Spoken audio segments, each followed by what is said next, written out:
السلام علیکم ورحمۃ اللہ۔ امجد 786 میں تمام دوستوں کو خوش آمدید کہتا ہوں۔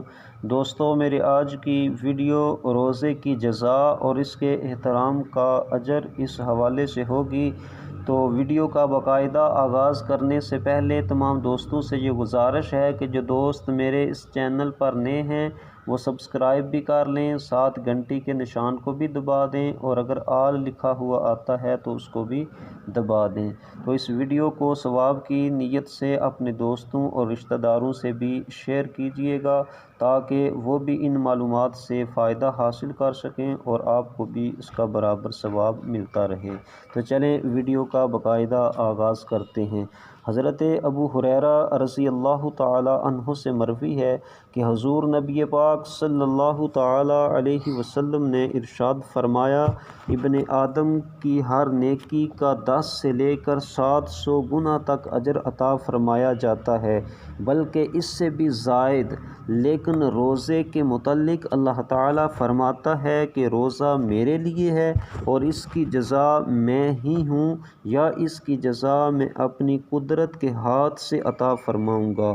سبحان اللہ، کس قدر یہ روزے کی جزا ہے کہ اللہ یہ ارشاد فرما رہا ہے کہ میں بذات خود اس کی جزا ہوں یا اپنی قدرت کے ہاتھ سے میں اس کی جزا عطا فرماؤں گا۔ روزہ دار میری رضا کے لیے اپنی خواہشات نفس اور کھانا پینا چھوڑتا ہے۔ اس کی 2 خوشیاں ہیں، ایک خوشی اسے افطار کے وقت حاصل ہوتی ہے اور دوسری خوشی اپنے رب کی ملاقات کے وقت حاصل ہوگی۔ روزے دار کے منہ کی بساند اللہ تعالیٰ کے نزدیک کستوری کی خوشبو سے بھی زیادہ پسندیدہ ہے۔ روزہ ڈھال ہے جو دوزخ کی آگ اور گناہ کی لعنت سے بچاتا ہے۔ جب تم میں سے کوئی روزہ رکھے تو فحش کلامی نہ کرے اور نہ ہی ہذیان بکے۔ اگر کوئی اسے گالی دے یا اس سے جھگڑے تو وہ کہہ دے کہ میں تو روزے سے ہوں۔ تو سبحان اللہ، تو جب انسان اس قدر ماہ رمضان کا ادب کرتا ہے، ماہ رمضان کا احترام کرتا ہے، تو اللہ تبارک و تعالیٰ کی بارگاہ سے اس کو بہت ہی زیادہ اجر ملتا ہے۔